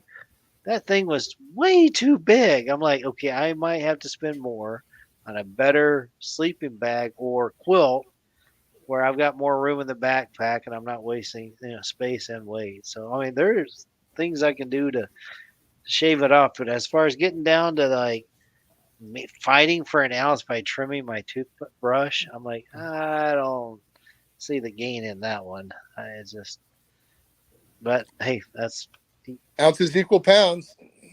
right. Yeah, I suppose. No, I they will say, do. But I still think I'm not that. I'm not gonna be that anal about stuff when it comes to going out. I'm not. I'm not gonna worry about trying to be one of these ultralight campers. right. Just simply because if I can get ultralight gear, well and good. Okay. But it is super expensive to get the ultralights. So Right. do I? Right. Now, the night before, I did do a scrub on my pack, and I realized when I was going through certain kits, I've been throwing in strikers and ferro rods as I've been gifted. And I was like, I got What? all these different strikers and all these big old ferro rods, and I'm like, okay, let's take that out. There's 3 pounds. I was like, I don't need to have that much fire starting materials out there with me. So that was a good one. I'm like, okay, double check your kits. I mean, it's great to have tools, but do you really need 3, 4 ferro rods with you? No. Two. I usually Yeah. like to double up on some things like fire starters. Yeah, Have two different ways to start a fire. right. Well, Because if one fails, you have a backup. right. But I do see how easy it is because I went through my pack one time and pulled out 3 or 4 ferro rods, and I'm like, I don't need to have all of them in there. Just like what? And it's not that it's super heavy; it's just no Right. sense to have it. Well, I'm going to typically I'm going to throw all the ones that I took out for that hike. I'm putting them right back in the same bag because it's my go-to place. But if I'm going to be in some miles, I'll trim it down. VB, I get you. My big thing is like, it's a lot of the stuff I practice in the backyard or some short hikes here. It's getting familiar with the equipment and routines because eventually the idea, at least for me, is go out on an adventure, whether it's the Rocky Mountains or the Ozark Trail or whatever it is, to go out someplace different. But I mean, but no, I'm with you, man. It's like if you're practicing, you don't need to be putting the miles. Me, I kind of like the miles for a workout though. Well, I mean, like my 5-item challenge, I wasn't that far away from home for the 5-item challenge, but Right. that's like that's more like a little practice type thing, Yeah. you know. You don't have to go far to do this stuff. If you want to do some stuff like that, you don't have to go super far. You don't have to be 10 or 15 miles in the woods, or Hey, Chris. No, Chris had a good show on the Tom Gravy Keto Cook. He did real good. He talked a lot about mushrooms and dehydrated food and stuff. No, 100%, Al. I mean, that's the thing. If you're in the suburbs, you can still do it there. Or if you got kids, we've got families that slept in their basements. Just getting familiar with it. The most I've done is 3 miles an hour was with the other guys. That sounds like a pretty decent hike there, VB. All right, Joe, you out of here? See you later, man. Yeah, I'll be seeing him next week. Yeah, Joe, I just gathered up a bunch of cedar and some cottonwood interbark for that bow drill classes next week.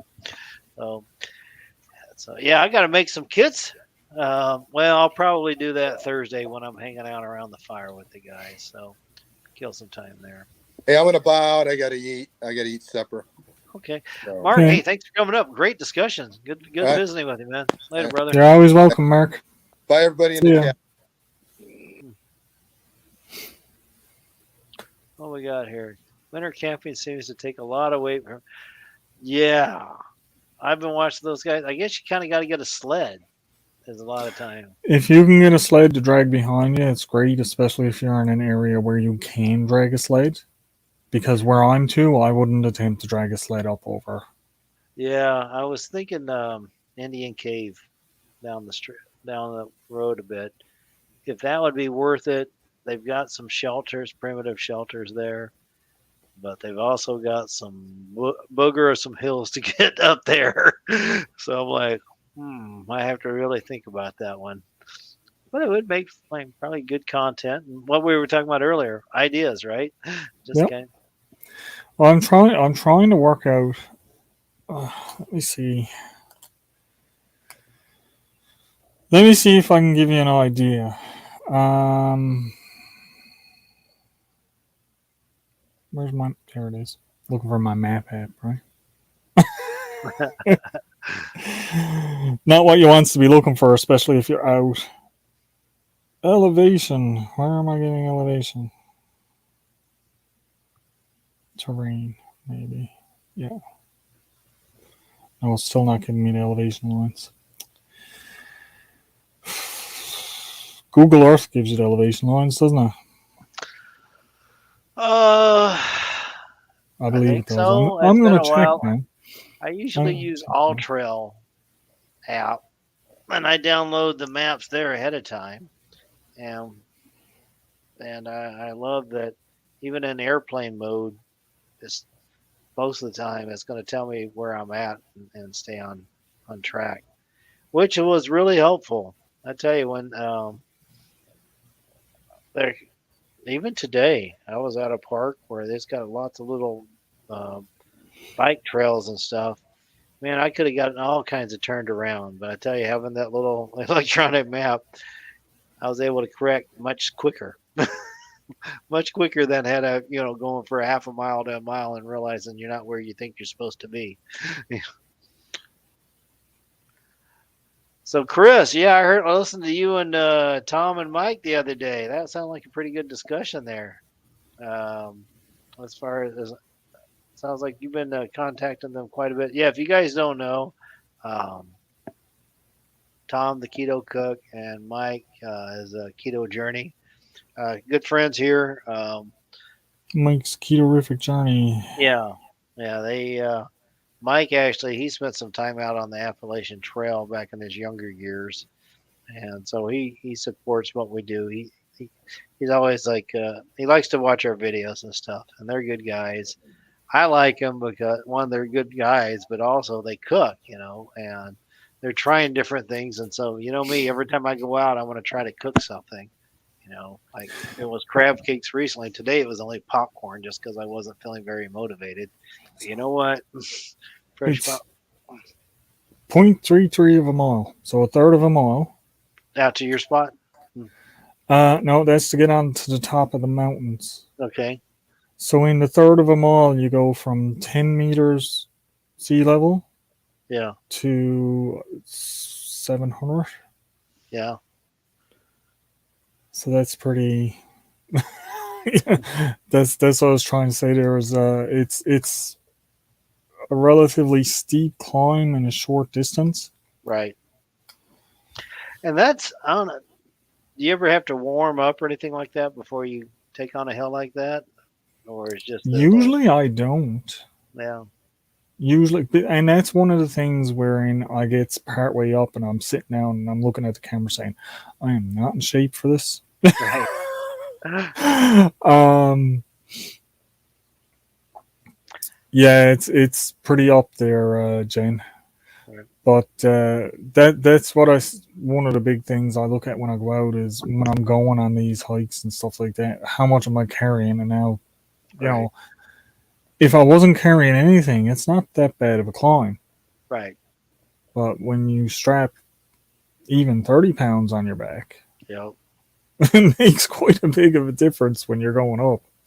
Yeah. See, it's, I knew that I would, like last week when I was heading out, I was starting out uphill. And I know it takes me good somewhere between 5 and 10 minutes as when all the blood vessels open up and the muscles start loosening up. So I was like, don't go too hard right off the bat because you'll cramp up. I was like, start getting warmed up. And then once I felt everything open up, and I was like, okay, now I'm hitting my stride. And then that's when I started picking up the pace there, a little bit. But then again, though, I was also like, you got 2 hours. It's a 2-hour hike. So I'm like, don't sprint. Get to the top of this, go get to that tree, stop, breathe, Oh, that's a beautiful view. Go ahead and take a moment, take a picture. Yep, taking the sights and as you're going.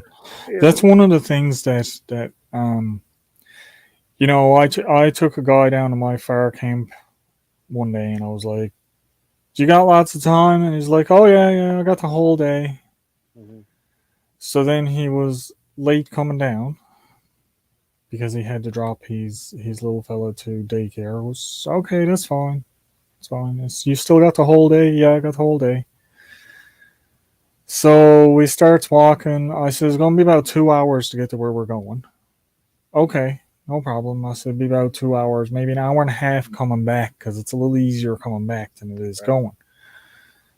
Oh, that's no problem. I got all day. When we gets down to camp, I puts my backpack down. I was like showing him camp, and he was like, "Oh yeah, I got to be gone out of here before 4 o'clock because I got to go and get the little fella." I was like, "You said you had all day." "Oh yeah, no, I got to get the little fella." It was like, right. I was set to come down for the day. So then, of course, I had stuff to cook and everything like that. So I was like, we had to cook right away. Yes. Right, and the steak was still frozen.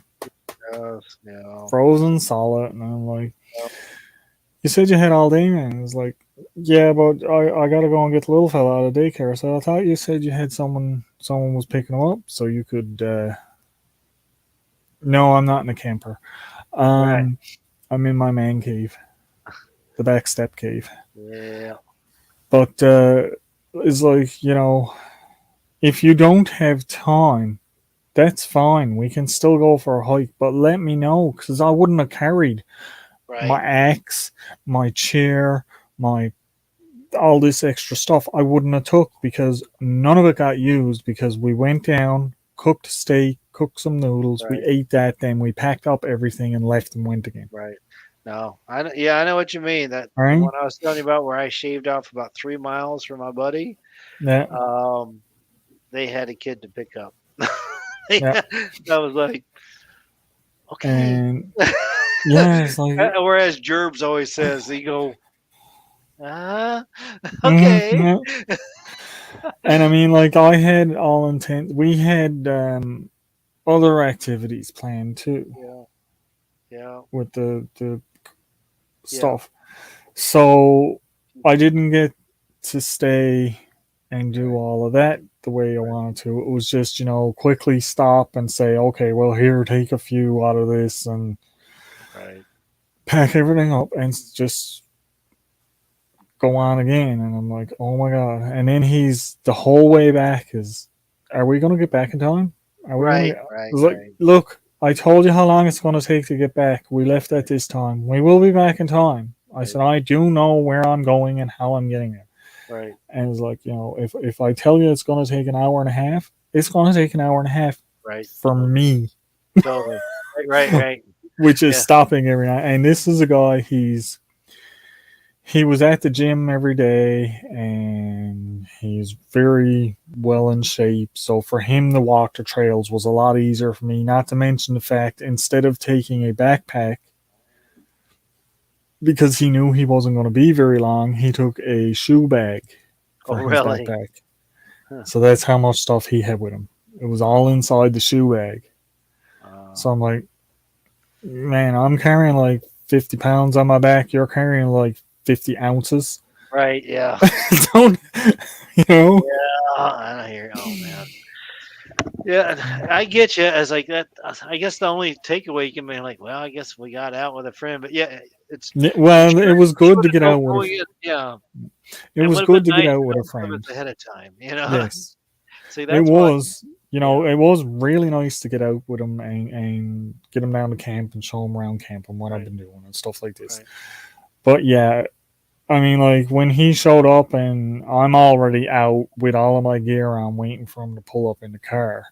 Yeah. And he pulls up in the car and puts on his pair of rubber boots and holds out a shoe bag Right. for a backpack. Right. I mean, like this is a guy that knew he wasn't going for very long. Right. Or And he unless. could have told me right then and there, and I could have dumped a lot out of my backpack back in my house. Yeah. Totally. Yeah. No. Right? Yeah, because like, that's. I guess he was just living in his own world with the blinders Mm, on. But, yeah. mm. So like last week. That's right. I got someone in my chat asking, which states are you guys in? I'm not in the States, Yeah. unfortunately. Even though you see this behind me, Yeah. do I want to be in the States? Yeah. Am I in the States? No. I'm in Newfoundland, Canada. And our good friend Johnny is in Nebraska. That's right. VB, and I get you. It's like I like a day dedicated just to getting outdoors, and it's like yesterday. Normally Thursday's my day out, but I had too many family commitments. And eventually, I was like, you know what? The only way I can make it work is to make Thursday a gym day and other chore days and everything, and then Friday give up my Friday schedule so I could go out and do that, but even get back. But I'm like, no, I get you. You want it to be worth the effort. Which, by the way, I don't know if you watched Virginia Bushcraft's latest video. He spent hours processing wood, which I know you are certainly familiar with doing that, Al.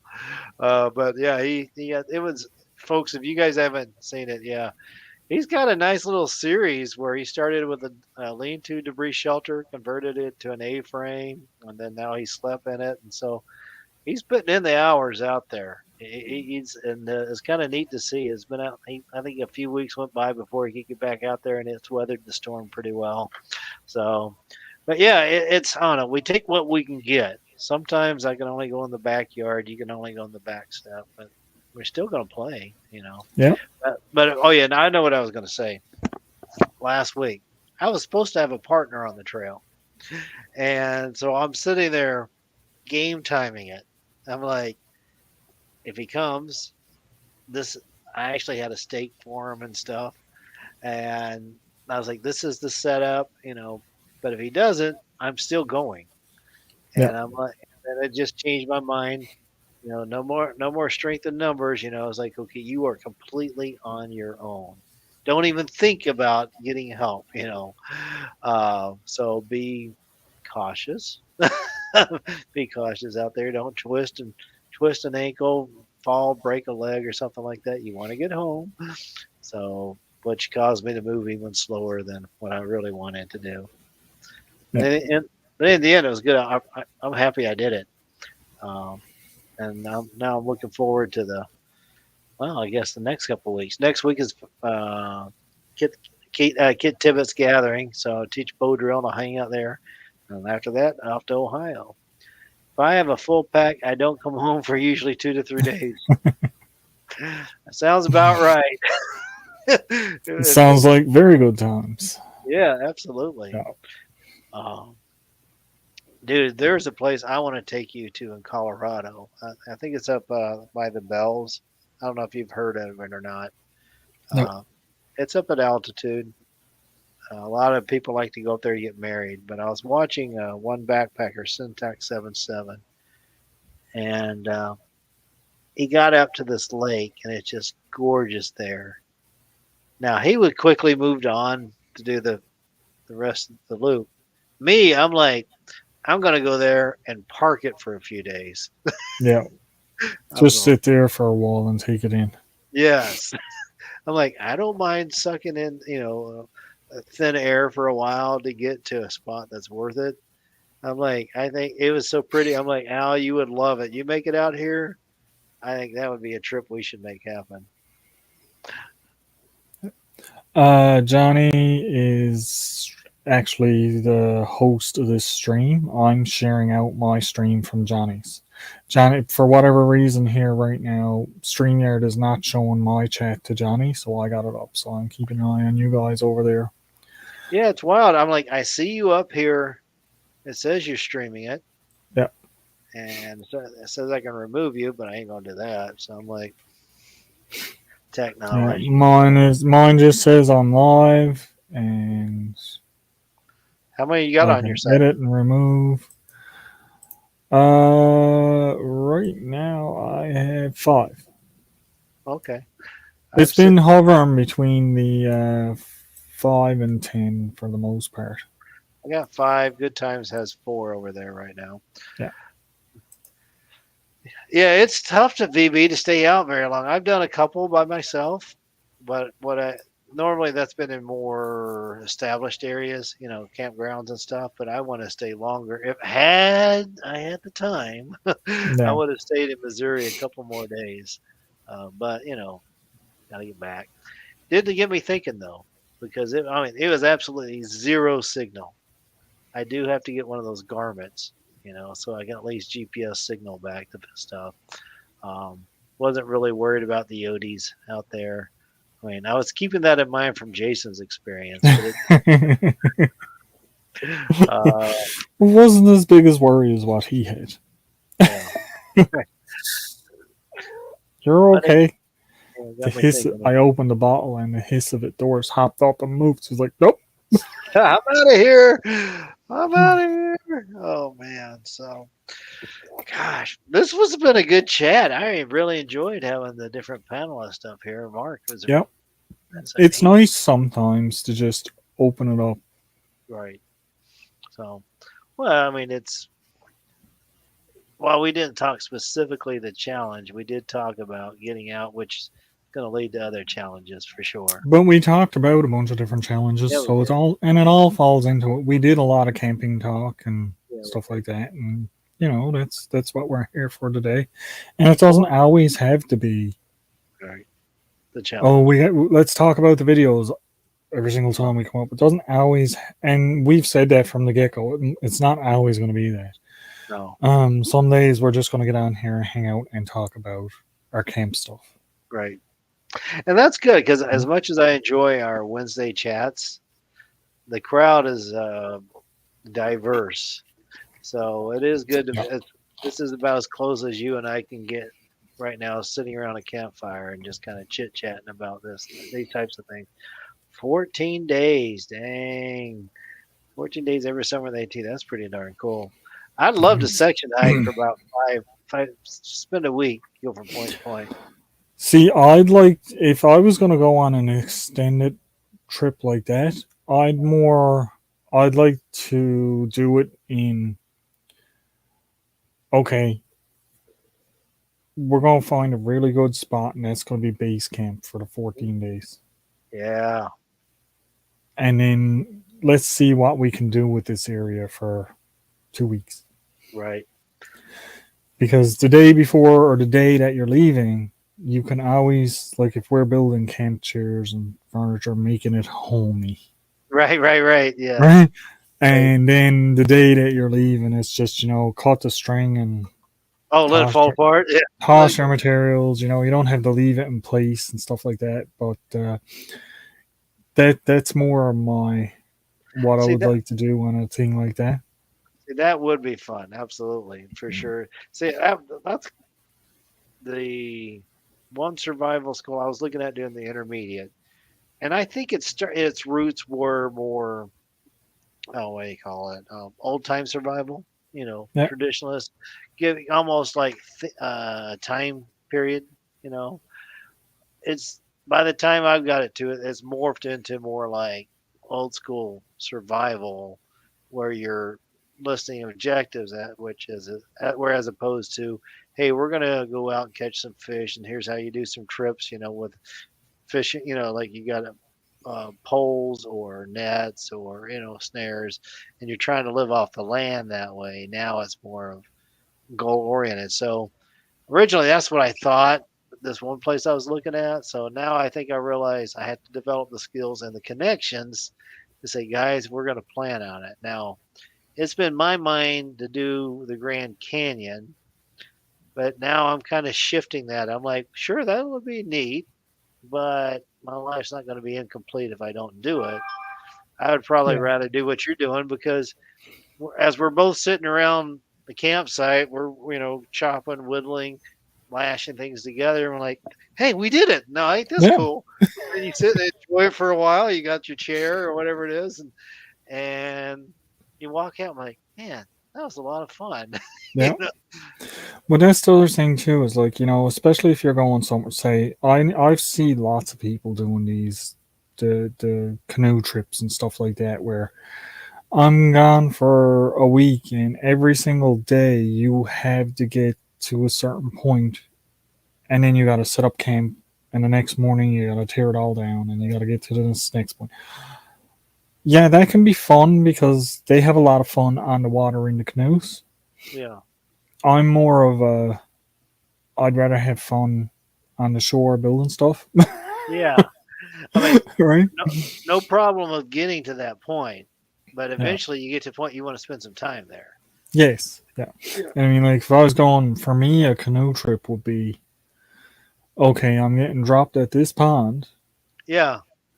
And I'm going to work my way around till I find a good spot that's close to the water that I can make a camp. And I'm going to stay there. Right. For X number of days. Right. And then each day in the morning or evening, I want to go out in the canoe and try to catch fish for my breakfast or supper or whatever. I can go on out in the canoe and try to catch, but I will have enough stuff, dried foods and stuff like that to do me if I didn't catch any fish. Exactly. Right. Yeah. Right. Now, I wouldn't mind if we do a day thing, it's like you're doing the catch and cook. And it's like, all right, this 24 hours, provide for your own if it's a challenge, And if you don't catch fish, it's short enough time. You might be hungry, but you'll be all right. Yeah. And it's like when you pack up, then you open up your Cliff Bar and you eat. Okay. It's like, okay, time's up. Now I got to go. I got to eat. But yeah, totally. I'm with you because I'm like, I would do the exact same thing. I've tried to catch fish or whatever. And if I don't, I brought provisions. Well, if I go down and catch another wall bologna, I'm good for a few days for the 24 hours. There's enough eating on that. And I want to smoke a bologna. I've seen that done before, and I'm like, I got to do that one of these days. Yeah. But absolutely, one bologna, you're good for a while. Although you might have to smoke it or make jerky out of it so it doesn't go bad there, Al. You got so much time to go by.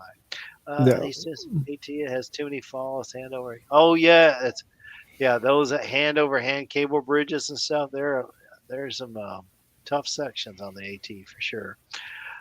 Which you'll figure I'm not I don't know, seriously, professional backpacker. I'm more of a day hiker kind of deal.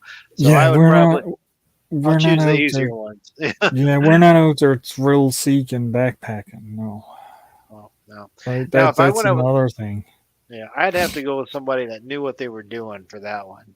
But if you need if you're wanting to hang around at the campsite, making fire and cooking and a few basic survival skills, I'm your man. So, yeah. So, well, hey, guess what? We did 2 hours. Oh yeah, no problem. But I didn't want to cut you off. Go ahead and finish your thought there. You're gonna. No, that's okay. That emptied out of my head as quick as it came in. Oh, did it? I got it. Well, I guess we'll have to see if I can percolate that up again next week. Yeah. I'm sure we'll be discussing. What am I doing next week? Oh, What are you I'm going to doing? Kansas. You're going to Kansas. I'm going to Kansas to see Joe, and I'm teaching bow drill. I'll probably teach a bow drill lesson on Friday. I know I'll probably do one on Saturday. So, did you want me to take next week's and start it, or might be good? And then, what I'll probably do, I'll drive to town where I can get a signal. Yeah. And then I'll jump on board. No problem. Probably be restricted to my cell phone, but at least I can be there. Yeah. And then I can stream it on my channel as well, but won't be able to see it, I'm sure. But I can at least work off of that. But yeah, why don't you set that up and you can do it. You want to stick with 5 o'clock, or this time like what we're doing right now? It doesn't matter to me. Okay. Doesn't matter to me. So I'll probably do it around this time because it might be a bit easier for you to work on my schedule to get onto it and work it into your schedule. Yeah. So I just have to remember, I'm like, guys, I got to go to town. It's like, because where I'm at, there is no signal out there. So, but okay, so I'll be doing that from Kansas, which is why I'm like, yeah, I'm getting out. Don't be rubbing it in. Let's see here. But yeah, I've got to get a video ready by then too. So, all right. Well, hey folks, been a fast 2 hours at least for us. Great conversations. Thanks to everybody that jumped up on there, especially Mark for hanging in there for so long. Bree, Rebecca, so good to see you guys up here, and Al, my brother from another mother. Thank you as always for you being you. Everybody that hung in there, appreciate you very much. And with that, I think we're going to close things down and get a little bit of supper. So y'all take care, and we'll see y'all on the next one. Thanks for stopping in, everyone.